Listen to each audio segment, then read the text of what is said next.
Welcome, foolish mortals. We are your host, your ghost host. Just kidding. Chris and Gina with Hollywood Haunter, and today we are here with the Haunted Mansion Challenge.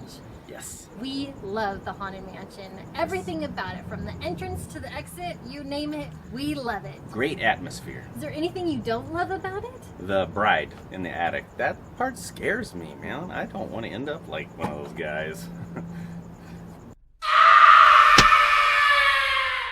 I'm sorry. We didn't mean to frighten you prematurely. You know the part when you get in the elevator and it stretches and you go down and then the doors open up and there's that hallway to go to the doom buggies? Yeah, and they make you cram against the wall. Mm-hmm. Well, we're going behind the curtains, literally, and we are going to recreate the stormy window outside. Yeah. So let's get to it and let's see if we can make this happen. So this is the window we are picking to make. Isn't it beautiful? Yeah, it's a lovely window. Gina crackle painted it. Yes, the joys of renting. Anyway, so we're getting ready to frame the box. First we need to cut the wood. Before we cut the wood, we need to find out how wide we're going to make this. The lights that we're using are just the ones that we have that we use in our haunt. And I just want to make sure that there's enough room on either side for one pointing in. So I'm just going to do, about an extra foot on each side. So I'll take a full measurement and that'll give me my size of how big we're going to make this. I think that what did we decide for the depth? I think we're going to do about 4 feet. So. Mm-hmm. Yeah, and it can be any amount of space, I think. I just think that the more space you give it, the more it's going to sell. But obviously, you can make any of this with stuff you have laying around, 2x4s, whatever. We are using 1x3s just because we like using them. They're lightweight, and you get like a bundle of these junky ones from the box stores for like $20. $20. Yep. 10 sticks, $20. So on the front, that's going to be supporting the actual pipes that are going to be dripping. I want to make them a little bit more beefy, so we're going to put them together in this kind of L shape. And what I'm going to do is we're going to make this thing 8 foot tall, but I'm going to cut one of them about 2.5 inches in, so that when I put the top piece on, it has like a little shelf space to sit on and support it. Sounds good. It's nice to have a helper. Helper meaning I can just sit here and watch you and drink beers. All right, so this is our top board right here we just put together, and we found our center mark right there, and then just evenly put the two legs 70 inches apart. Yeah, now we can stand this thing up. Yep, I'm trying to film and work. Do manual labor. So we just got done making our little frame right here. Gina's new room. She's gonna live out here. Oh, I would miss you too much. Yeah, I'll come out and visit you from time to time. Okay. So we had some leftover PVC laying around, and we put together this little guy right here.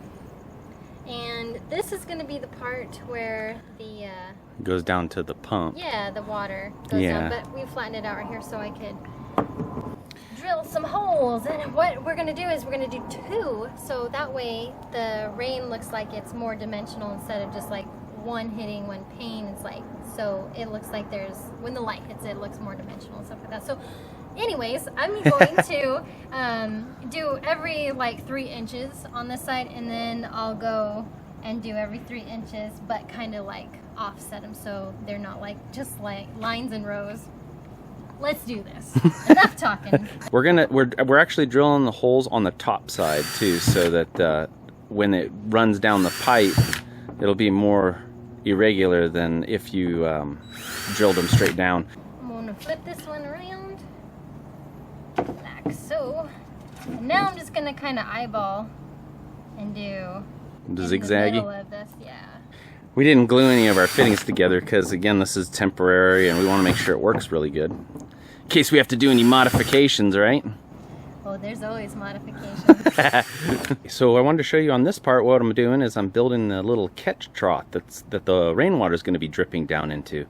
And for that, I just found a little piece of scrap Luan left over from our haunted house.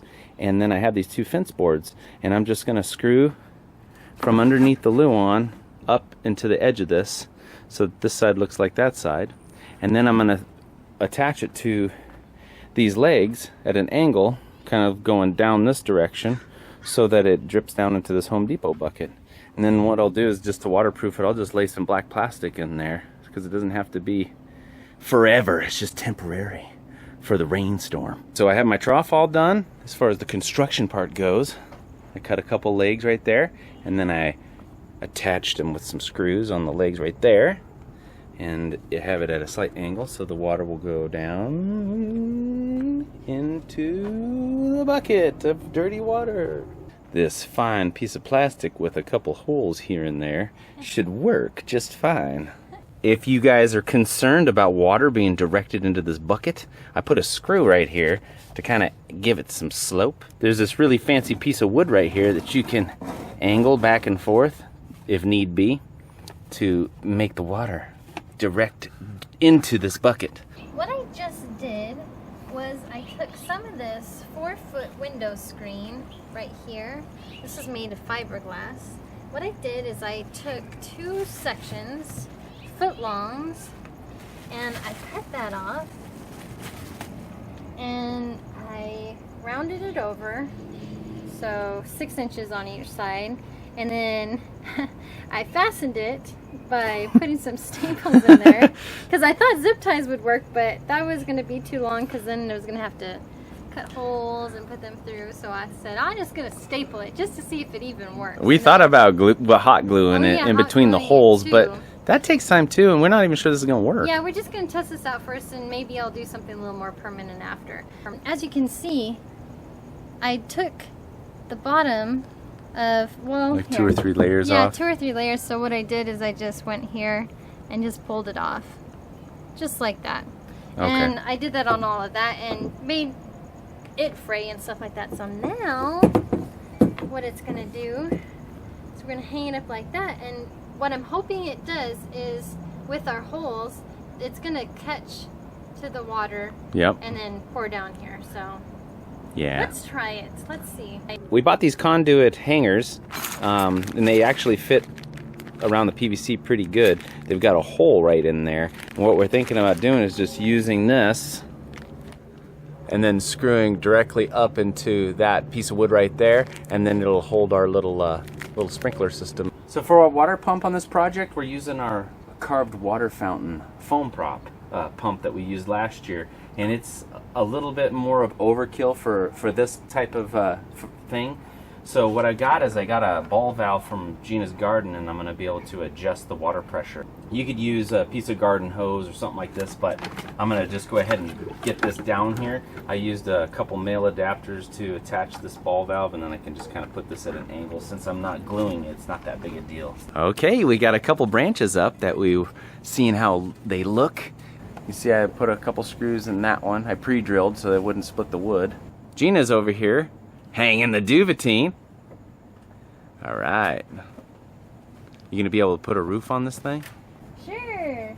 So last year we upgraded our light bulbs in our lightning effect, and we were using incandescent bulbs, and we switched to these cool white 100-watt LED bulb. And these are cool because they're plastic. Yeah, they have like a rubber. Yeah. Yeah, they don't get, well, LED lights don't really get hot anyway, but, I know, but these are nice because they don't break. It's not, yeah, exactly. Yeah.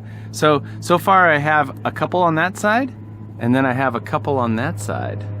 And that brings me to the next thing here. Gina. I'll be your Vanna. Vanna light.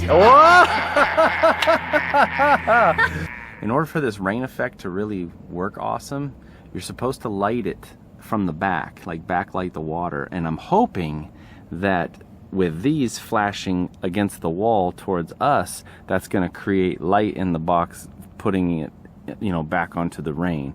If that doesn't work, we could always plug in a like a cool, like a purple LED or something, that just put one LED module back here that we can constantly just have lit, and that will light the rain. What do you think, Gina?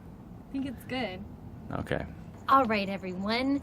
We did a couple different tests on our rain system, and I think we have it to the way that it looks pretty cool. It's real drippy and it looks like rain.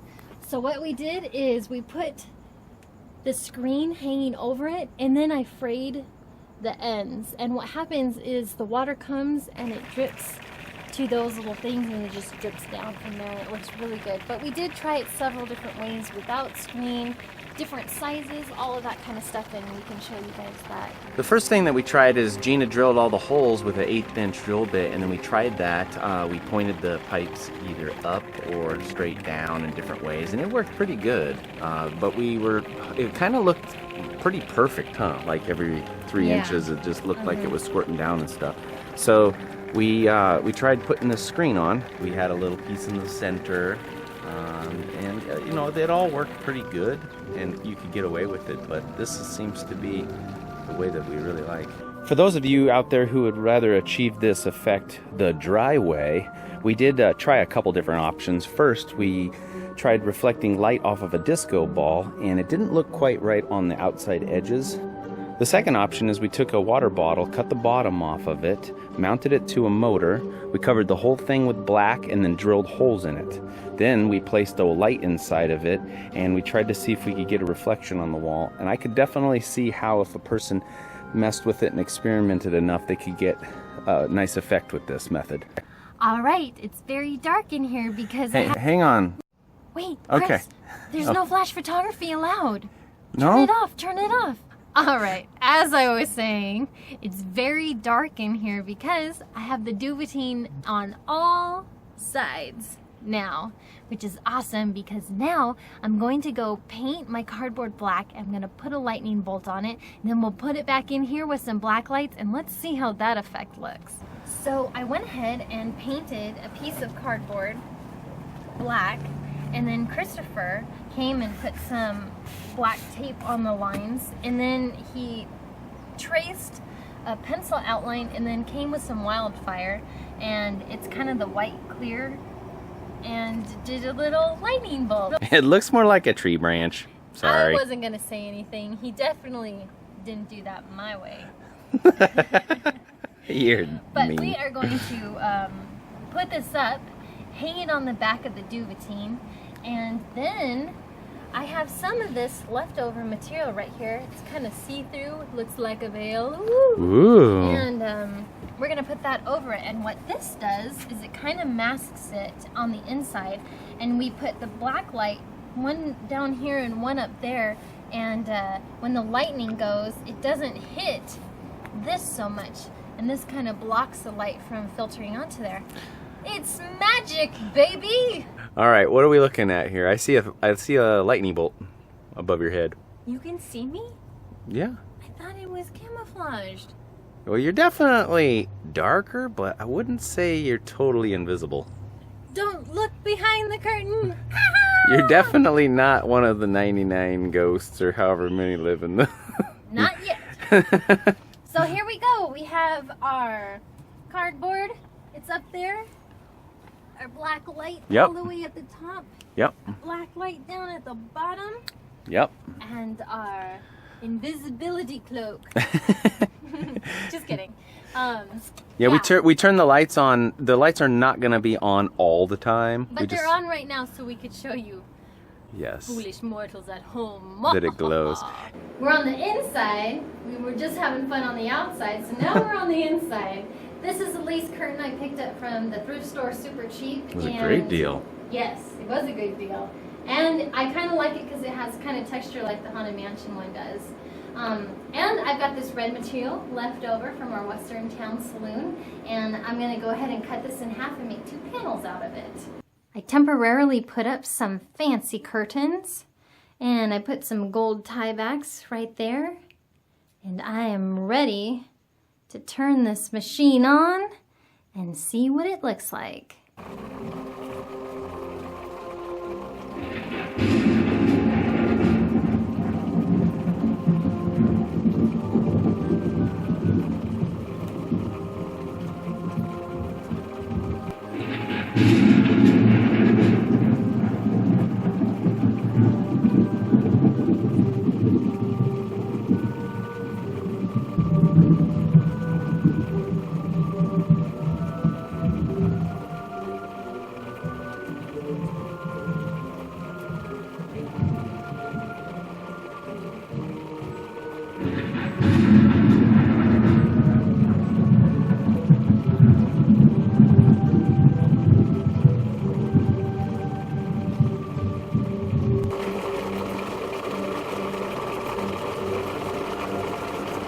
You ready? I'm ready. Let's see what this looks like. Behind the curtain. Sure is a stormy night. Sure is.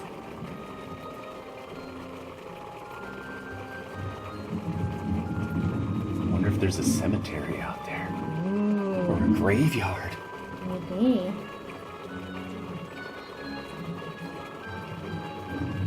As you can tell, we've got our fog in there. Our lightning bolt will come out sometime in the near future. Wait, there it goes. Our tree. Our rain. This turned out so awesome. Probably one of my favorite projects to date. Yeah, now we just need to do every window in the house like this. Yes. Hurry back. Hurry back. Be sure to subscribe.